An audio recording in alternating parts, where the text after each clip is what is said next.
Good morning, good afternoon, and good evening, wherever you may be. It's our pleasure to present Sikh, 2 centuries of Western women's art and writing. This is a conversation with Dr. Eleanor Nesbitt, and he'll be in conversation with Professor Simranjeet Singh. Now, who are these 2 wonderful people? Well, I have the pleasure of knowing them personally for several years now. And their background is unique in the sense that we have both an external view of Sikhi and the Sikh faith and an internal view in the sense of from one person who's not from the Sikh faith and a person who is from the Sikh faith. The reason I have my head covered is because I'm speaking to you from a Gurdwara. And so I feel as though I'm bringing all those worlds together. This is a unique conversation because it's a book presentation within the framework of womanhood. And it's fantastic because this book touches Western women, like over 170 Western women. We're talking about journalists, spies, queens, missionaries, maharanis, you name it. So who is Dr. Eleanor Nesbitt? Well, she's an emeritus professor at the University of Warwick and an acclaimed expert in Sikh studies. Her publications include Sikhism, a very short introduction. Almost everybody I know has this little book, which is almost the Bible, if you will, of Sikhi. She's also is the co-editor of Brill's Encyclopedia of Sikhism. And in 2001, she was awarded the Lifetime Achievement Award from the University of California, Riverside for her contribution to Sikh and Punjab studies. She is on many editorial boards, such as the Religions of South Asia and Fieldwork in Religions. And her ethnographic research is focused on religious socialization of young people from Christian, Hindu, and Sikh, i.e. mixed faith families. And she's often featured at the BBC and a consultant for radio and TV programs. Now I come to our chair, Professor Simranjeet Singh. He's an assistant professor of interreligious histories at Union Theological Seminary and senior advisor for the Aspen Institute's Religion and Society program. I love the Aspen Institute, and the fact that we have a Sikh representative there couldn't make me happier. He is a national best-selling author of The Light We Give, How Sikh Wisdom Can Transform Your Life by Penguin Random House in Riverhead. And he hosts this great new podcast called Wisdom and Practice, which is produced in partnership with Penguin Random House and the Aspen Institute. What's wonderful is that Simranjeet looks at how can we make the faith practical.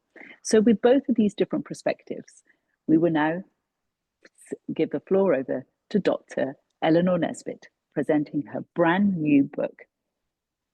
Thank you so much, Mandeep. It's always difficult to start when you've had an introduction in such glowing terms, but I'll start I will, because time is short.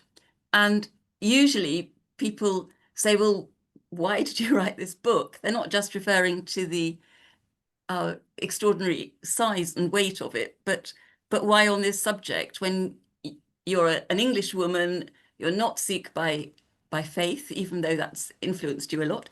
And how did you get into this?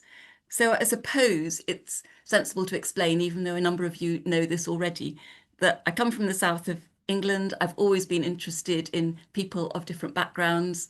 I studied, amongst other things, theology and religious studies. And then when I fetched up in India in the 1970s as a teacher, not in Punjab, most of my students were Punjabi, and at least 50% of those students were Sikhs. I'd come, fresh from Cambridge, and I'd never learned anything about Sikhs at all. So this was wonderfully interesting. And even more so when I got back to England and took a job in Coventry. And once again, most of my students were Punjabi and many of them were Sikh. So from then on, I was launched into Sikh studies in one way or another. And during my study of the Sikh tradition, which was mainly ethnographic and interacting with people, but also, of course, included a lot of reading, I read various compilations of Westerners' accounts of Guru Nanak Dev Ji, and of Sikh history. I'll mention two. One was by Professor J.S. Gariwal, published in 2012. One was earlier, actually, it was 1962, by Professor Gunda Singh. In both cases, guess what? The contributions were by men. And in both cases, there was one woman. And in each case, the woman was the same woman, Dorothy Field. So I thought, well, who was she? Same question as people ask me, why did she decide to write a monograph about Sikhs? I didn't know at that point that she'd also published 4 learned articles in the Theosophist, a publication, a magazine of the Theosophical Society. So who was she and why did she do this? I did ask Professor Gariwal and he said, I don't know. So that was quite tantalizing. And then when my Sikhism, a very short introduction, came out in its 2nd edition in 2016, Paramjit Singh from Kashi House said, well, are there any gaps? Are there any things which it would be good to have a publication on? I didn't even realize straight away he was asking if I'd like to write it. But I said, well, I've noticed that there's this gap. And he said, well, would you like to write the book? And I thought, well, there's Dorothy Field, and I know of a few other people. I've read Emily Eden's Up the Country about her encounter with Sikhs and with Maharaja Ranjit Singh in the late 1830s. I've read A Wedding Man is Nicer Than Catsmith, which is a sort of whimsical, in fact, an annoyingly patronizing, I feel now, account of how school teachers in the north of England were coping with having Sikhs and Muslims in their class. I'd read Rose Hill by Carol Lake, which actually, it got a fiction prize, but it's based solidly on her keen observation of people in her East Midlands city. And I'd read The Casual Vacancy by J.K. Rowling, which came out in 2012 after the Harry Potter series and had 2 Sikh women, mother and daughter, at its centre. So I thought, yeah, there are a few women. And I got going. I think also in the back of my mind, there was the fact that when I came back from working in India, I'd really hoped that I could look at my my grandmother's letters that she had sent back from the subcontinent. And when I got home, I found they'd been destroyed or lost. And in a way, I think discovering these women, and yes, they do now number over 170 whose work I've incorporated in the book, either their visual images or their writing. In a way, getting in touch with them was a way of discovering that lost great-great-grandmother. And then there was the question of, well, how to put it together, because actually the numbers started growing exponentially. I expect a number of you know that if you're focused on something, serendipity happens at great speed and in unexpected places. So whenever I turned on the radio, it seemed as if it was, an interview with Dervla Murphy about cycling to India, or something in the news that connected or put me on another trail. So there was all the serendipity, radio, newspapers, and so on. And then there was Kashi House. And Paramjit Singh ought to be named as a co-author because he just had access to and knew of so much, and also kept discovering so much. And whenever there were sort of pauses in the production process, more and more material mounted up. And I'd also got access through archive.org to so much material online, everything that was, out of copyright, all the 19th century material that I needed really was there. And that was wonderful, especially during lockdown and the restrictions during the COVID period. And material would pop up in unexpected places. So of course, I was trying to find out who Dorothy Field was, the woman who was the one female contributor to these anthologies of male work on the Sikhs. And somehow or the other, I found that there was an antiquarian bookseller in Pasadena, in California, who had a box of her papers that had been deposited with him. And he very, very generously went through it all and found the one picture of her that I have reclining. She's the only person who's, well, one of the only ones who's sort of horizontal in the book. And I also had a former colleague from a secondary school in Coventry who was into genealogy and was extremely helpful in finding out more about Dorothy, though I never really discovered what launched her into working on the Sikhs. I do speculate on that. Then I also realised that there was stuff I hadn't recognised on my own shelves. I had to look at things in a new way. So I'd been a bit dismissive of the fiction of MMK, but actually her Far Pavilions and Shadow of the Moon are rich with material on Sikhs and Punjab.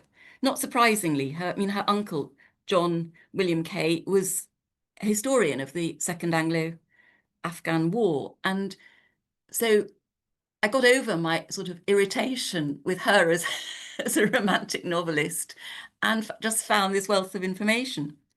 Um, and sometimes there was material that the writers themselves hadn't apparently realised was there. So I remember contacting Frida Bedi's biographer. Frida Bedi was known as an as a nationalist in the cause of Indian independence and as a pioneer in terms of being a Western Buddhist nun. And I said to her biographer, did she write about Sikhs? Well, she was married to a direct descendant of Guru Nanak Dev Ji, so there was a pretty good chance that she would have. And he said, no, there's nothing about Sikhs. And I thought, hang on, if I just look at what she writes about her family and the people around, she's not going to flag up, this is a Sikh, this is a Sikh. But, there's lots of material there. And then sometimes I was aware as I worked that there were some gaps that I wanted to fill, but I'd got to wait until I found a woman who had done something on them. So, as many of you will know, in addition to Harmandir Sahib, the Golden Temple, there are other significant Sikh Gurdwara which are important and have the title of Takht or throne. And I realised that actually I'd got accounts by the women and sometimes pictures of almost all of them, but not all. There's one in Maharashtra, further south than most Sikh sites in India. I'd got nothing about it, but then I came across work by a musicologist, Ethel Rosenthal, describing in great detail the musical rendition in the worship in that particular historic Gurdwara. And also there was a piece in a magazine, I guess, called The Englishwoman, an unlikely place for it. Somebody called Kathleen Moore, about whom I still know nothing, had written about that particular Takht, that Sikh site in Maharashtra. But of course, decisions had to be made about this great wealth of material. I was working on it all, as it were, building the chapters in parallel, thematically and chronologically. But there'd got to be some limit somewhere. I decided early on I was going to leave out people like me, i.e. Western women who were academics and wrote PhD theses and books on Sikhs in the latter part of the 20th century and the first quarter of this century. So that they were out. And then I decided as well that I was going to leave out, by and large, people who weren't fairly obviously what you would call Westerner as opposed to Sikh. But of course, as the 20th century moved on, it was less and less easy to make these clear distinctions for a variety of reasons. But I did leave out, more or less, people like Sophia Dalip Singh. I couldn't leave her out completely, but she had been brought up as a Christian, and there were I could argue for leaving her out, but she forced her way in nevertheless.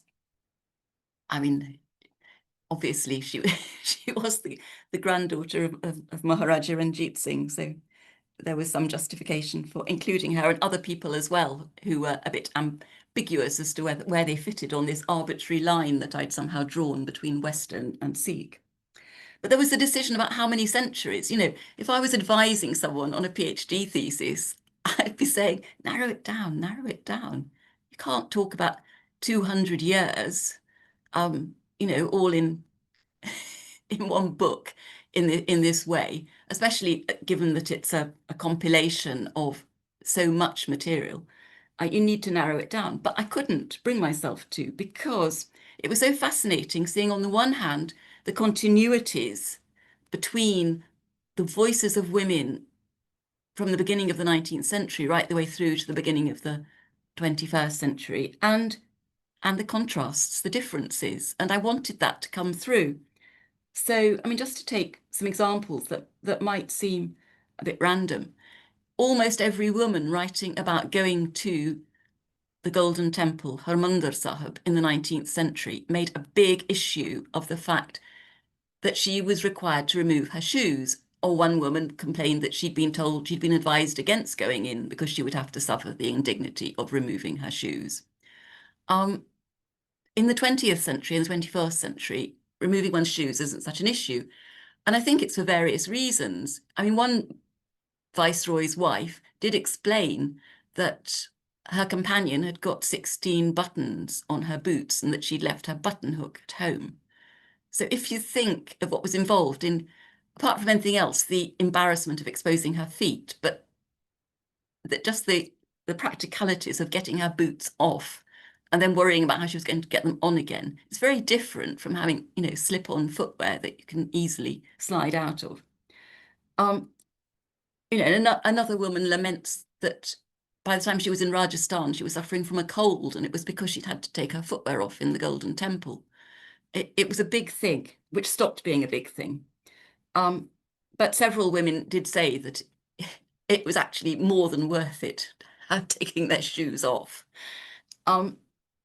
And then an interesting thing is the different reaction to sacred music. So in the 19th century, by and large, women use adjectives like, well, it's not harmonious, it's cacophonous, it's strange. By the middle, I suppose, of the 20th century, they're using words like mysterious and harmonious. And of course, recording becomes possible, and they are recording it. But there are also the very striking similarities across centuries, and that's particularly obvious in the writing of missionaries, Christian missionaries, for whom, whether it's the 1800s, 1900s, or now, Sikhs are basically very close to becoming, well, they're ripe for conversion, but they are lost sheep and they don't know their shepherd. And of course they need to be rescued. And there are strategies for doing that. And again, the strategies are quite similar in terms of evangelists in the 19th century and those in the 20th. But the other thing is that because they are so focused on religion, the missionaries provide very detailed accounts of Sikhs in terms of what they say about religion. And they are an extremely interesting source. And I think what was important to me was to remember that, in a sense, I was being an ethnographer, as I was in, my main job.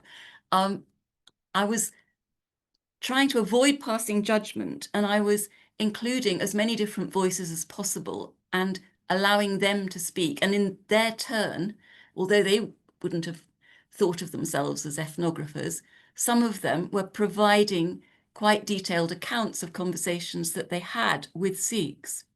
And those are fascinating, and I better not get sort of caught up in sharing any of those in particular.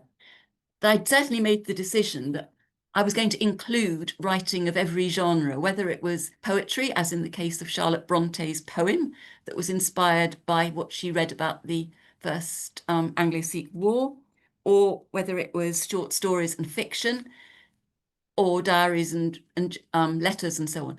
Fiction writers tended to research very carefully what they wrote and were much more reliable in some respects than travellers who described what they saw but didn't understand it and were often misinformed about it.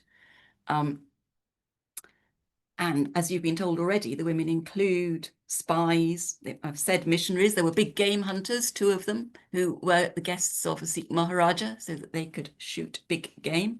And there's a Breton farmer who translated the Arti of Guru Nanak into the Breton language. Very interesting for me is the different agendas that the women have, which relate to their political and religious persuasions.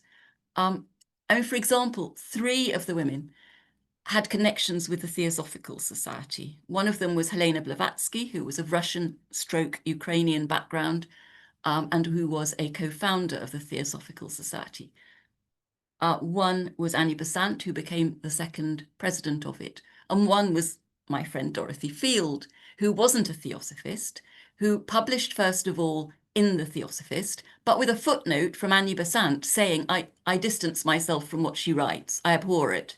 Because I can see why. Dorothy felt that it was her mission to persuade the government and anybody else that in the interests of the Raj, the Sikh religion needed to be strengthened, because Sikhism produces people who are physically fit, who are monotheistic, and are loyal to the empire. So she had that view.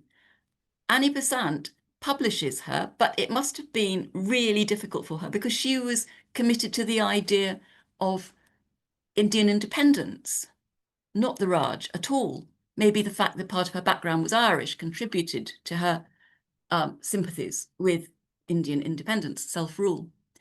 And so in that sort of way, you see how people can have a great interest in the Sikh tradition, but with very different agendas. In Annie Besant's case, she had published on the Bhagavad Gita.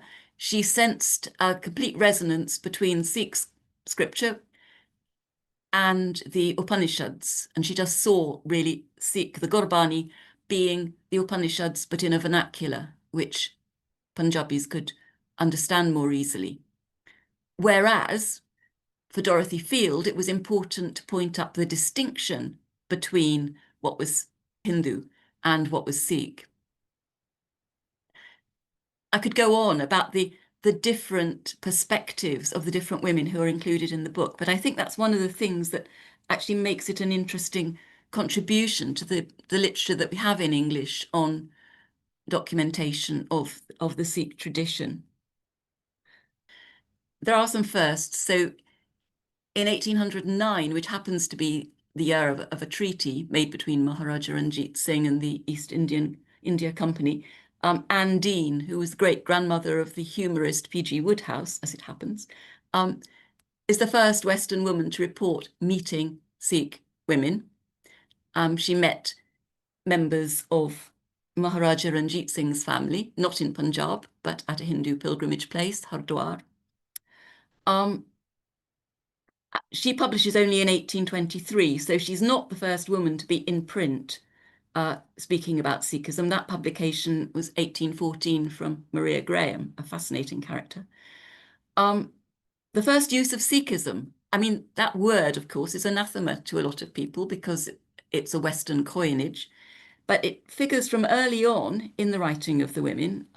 So an anonymous lady in 1854 who produced sketches, which became lithographs, of the Golden Temple, she certainly uses the word Sikhism. It was current then.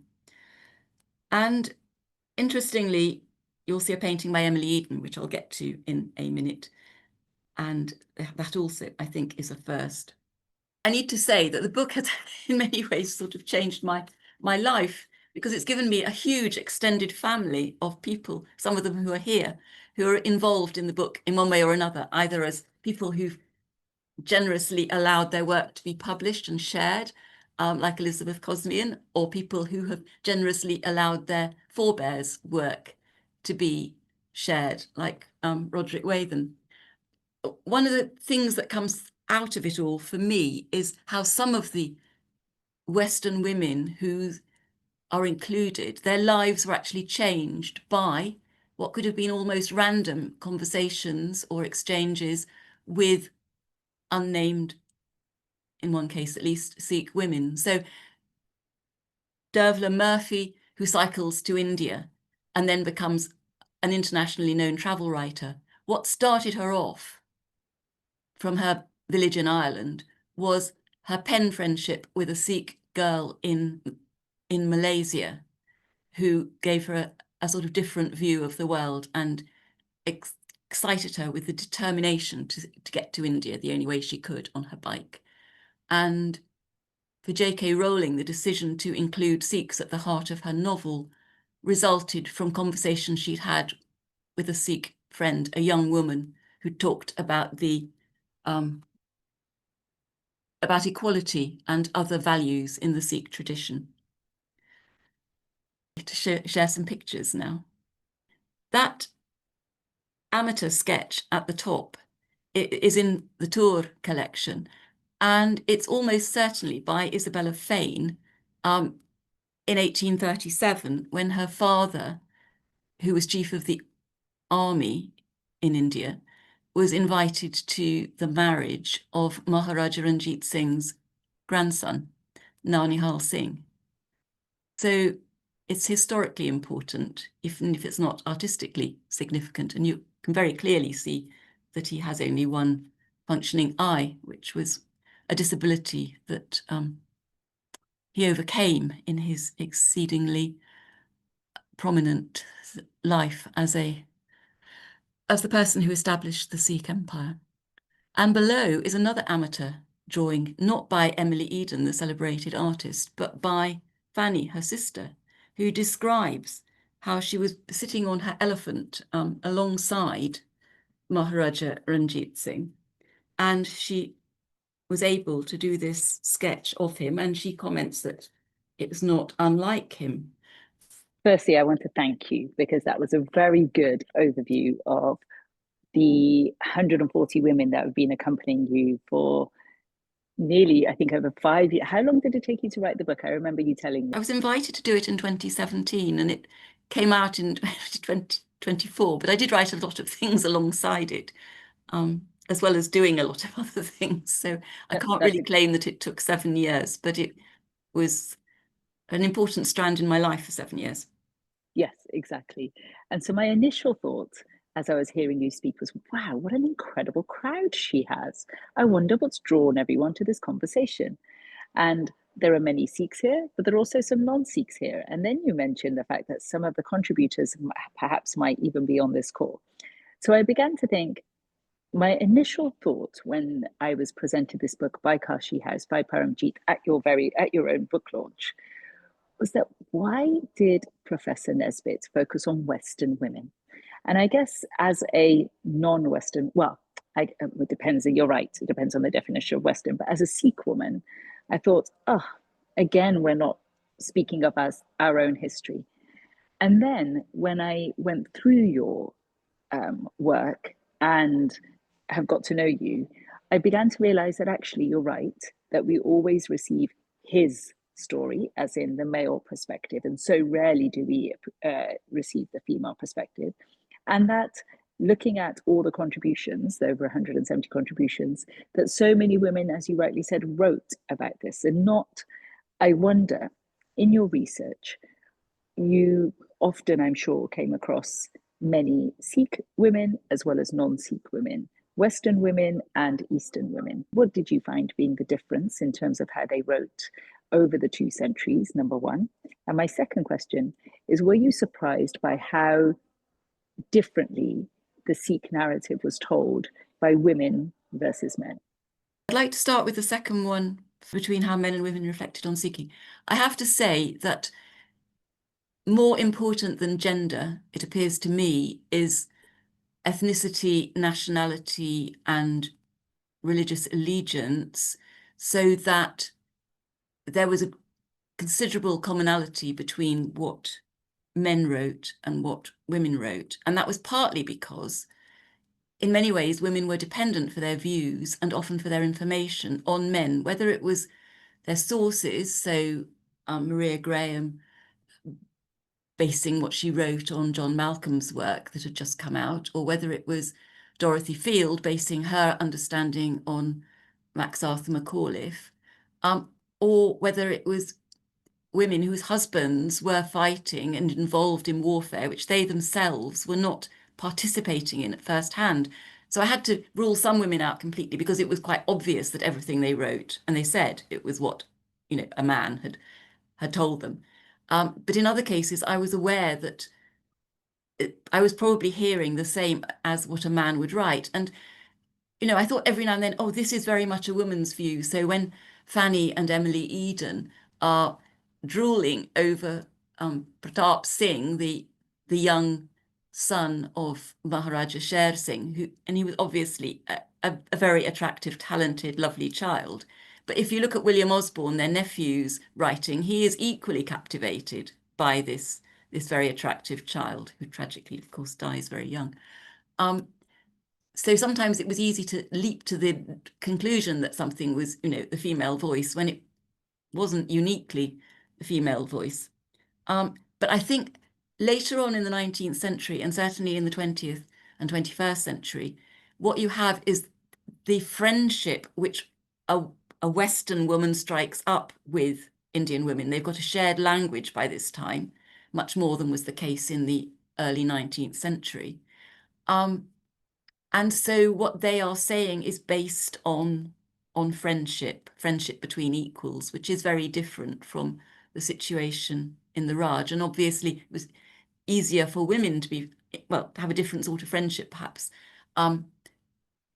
than male writers. In the 19th century, at least, I mean, the Eden sisters had access to the women of Maharaja Ranjit Singh's court, and they longed to know what they thought and did, and they lamented the fact that they didn't have the language to enable communication. But men, of course, Western men didn't have that access. So there are differences, but also in many, many ways, what they are saying is similar, except that women could be more subversive. So, Joseph Cunningham was demoted really because what he said was in his monumental work was unacceptable to the British government. Women didn't have to worry about careers and in that sort of way. So Mrs. Harvey could make a subversive remark about how the way the British, were told about the British success in the Anglo-Sikh wars was actually a bit of a misrepresentation.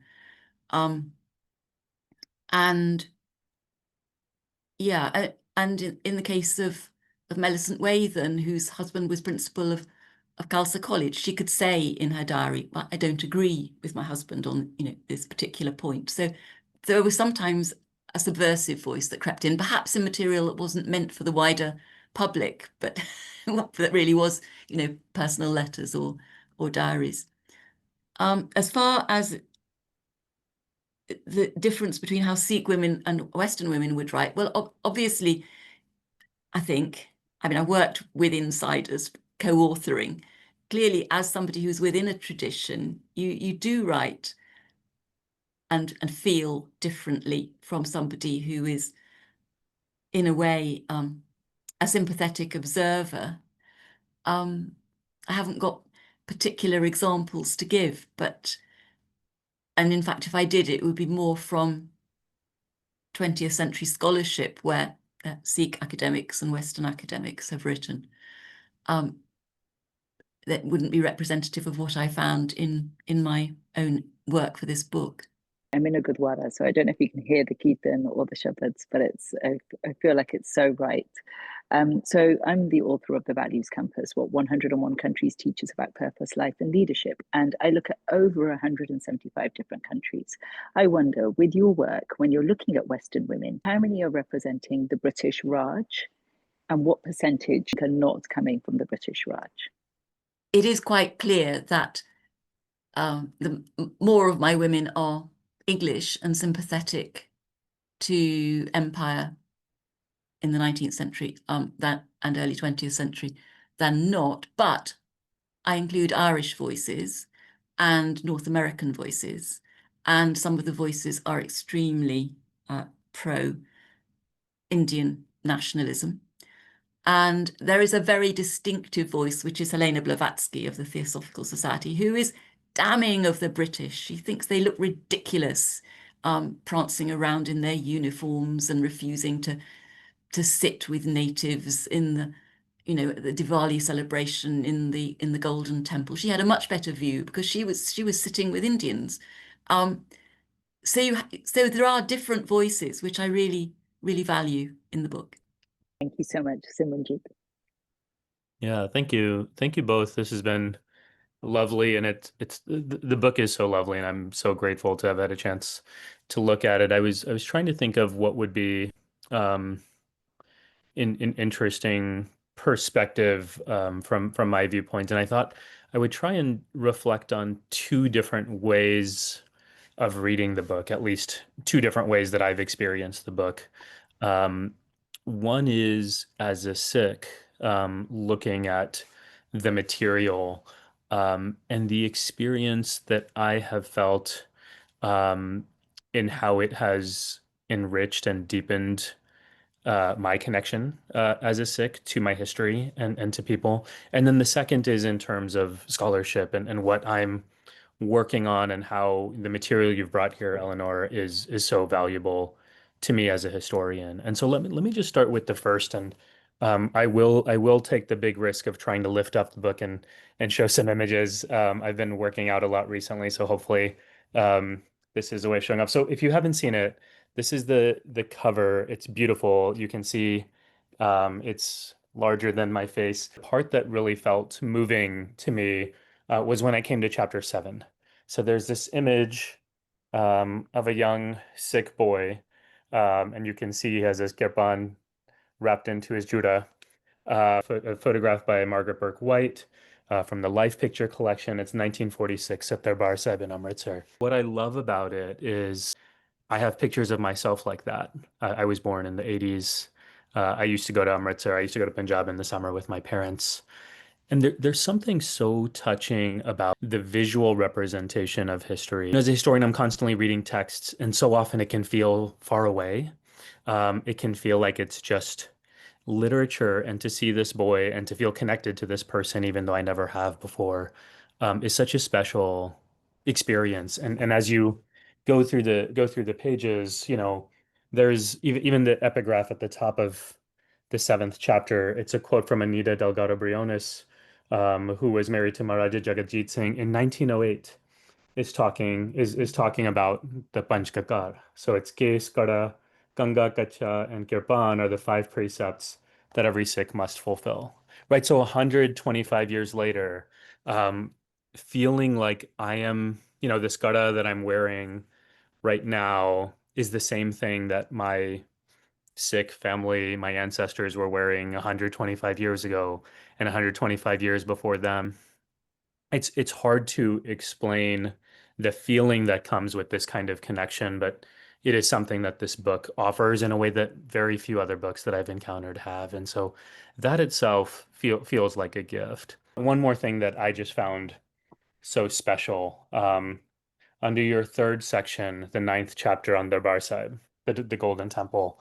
Um, these images, many of them I haven't seen before. I know Kashi House has a beautiful edition of the Darbar Sahib, the Golden Temple, which I have. Um, but also looking at some of the images of the Akal Tagat and the Golden Temple in the 70s and 80s, just before it was destroyed. This one from 1978. So just around the time of the Anandpur Sahib resolution, as we're leading up into the 80s, the Morchas, to sort of capture what life must have been like at a time that has been so politicized, and to think about my own parents perhaps walking on that Bakarma at that same time in that same place. Again, just such a powerful, moving experience that Eleanor, I'd love to hear at some point if you felt this way too, in your own research as someone who's become very deeply connected to the community and the tradition. But there's something that even if you had told me, even when I received the book, and before I opened the pages, I imagined it was just like any other history book, and clearly it's not. Um, the second reflection that I wanted to offer really comes from the perspective of my own research and scholarship. So my training as a historian, I focus on the life of Guru Nanak Sahib.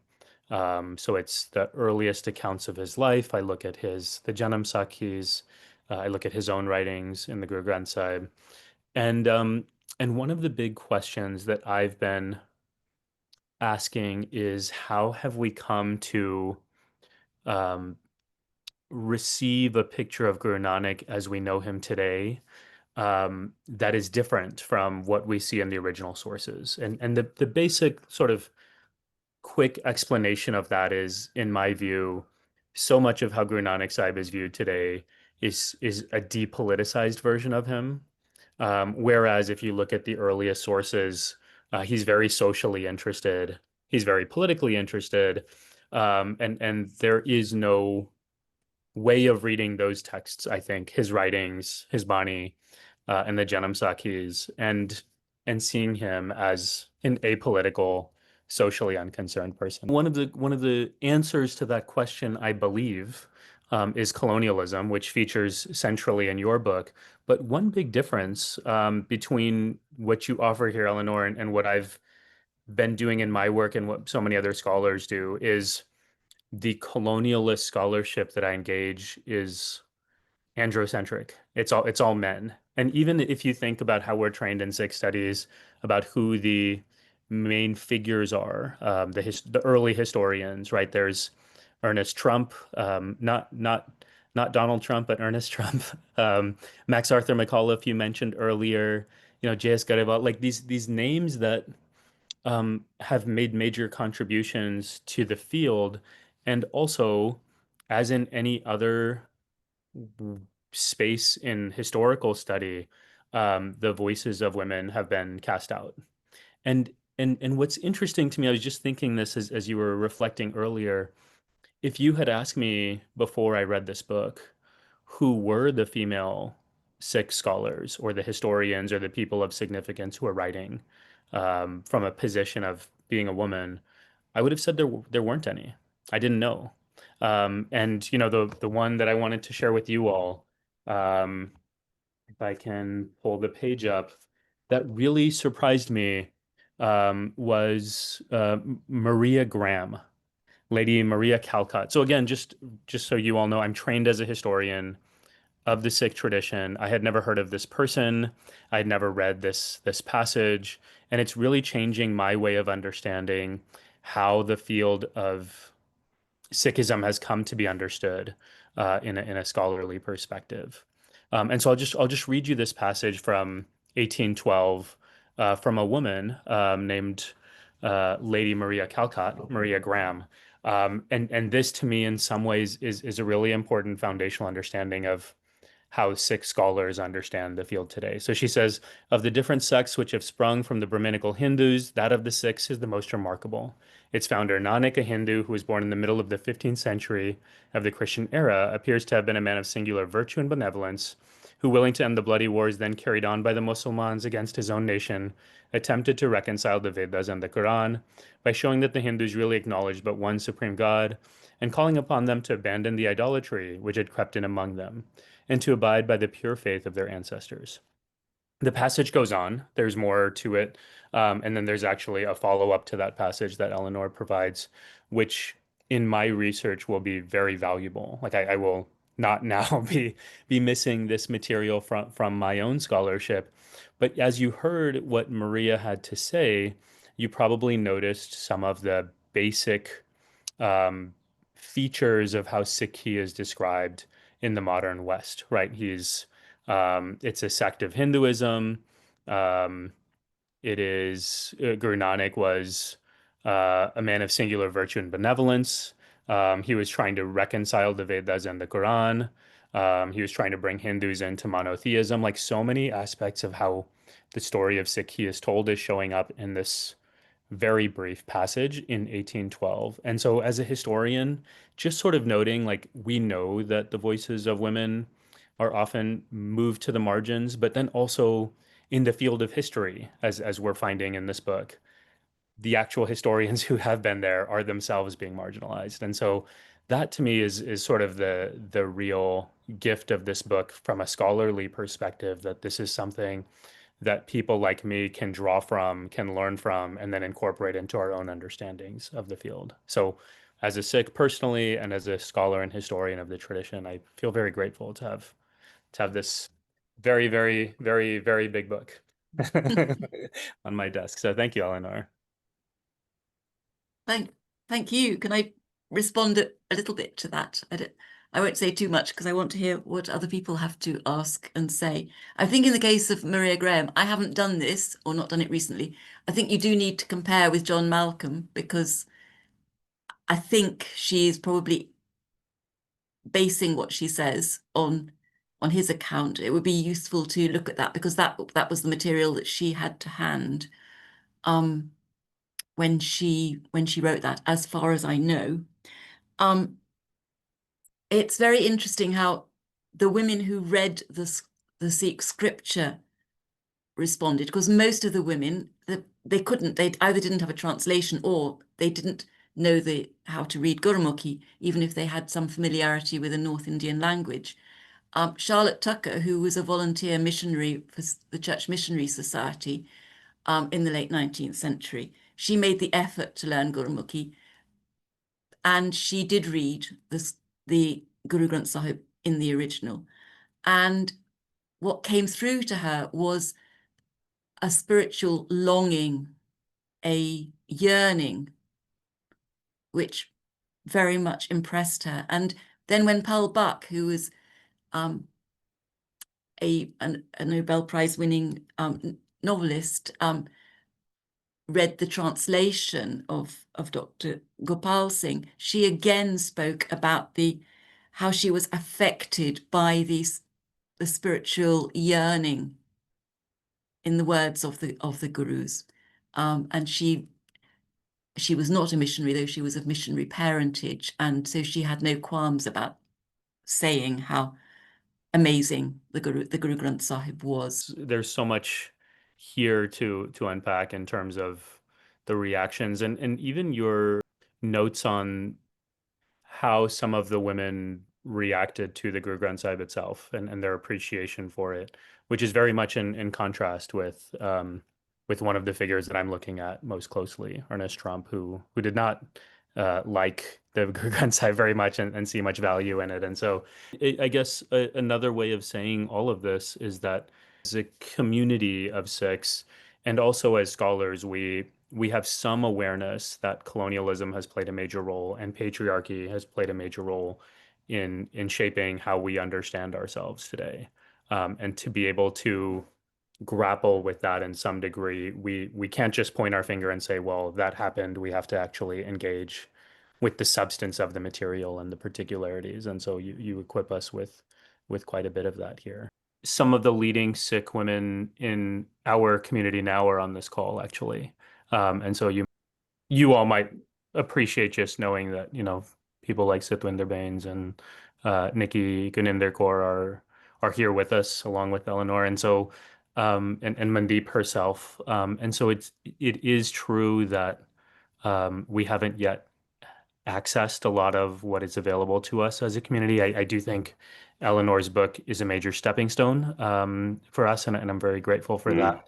Nikki and Sitwinder and so many others have really opened up some important doors, but it feels to me like this is just the beginning of something really important that we're starting to do. So my hope is that this is just a launching pad, as a springboard, both into further analysis, if you like, of what is there, because it's essentially a source book, but also giving people ideas for trails that they can pursue.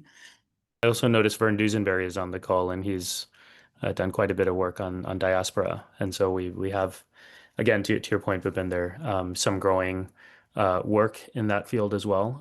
But what would it look like to archive some of these stories from how our communities have really come to fruition in their new locales? Singh is here too, another figure in Sikh study. So it's pretty cool to have a forum like this with people from all different backgrounds, but really here to celebrate Eleanor's new book. Thank you, everyone, for coming. This is the cover for the book. It's beautiful, and it's available through Kashi House if you don't have one already. So thank you, Eleanor, for everything. Thank you to the Oxford Interfaith Forum. Thank you, Mandeep. Thank you, everyone, for joining us. Thank you, Eleanor. This was Thank you.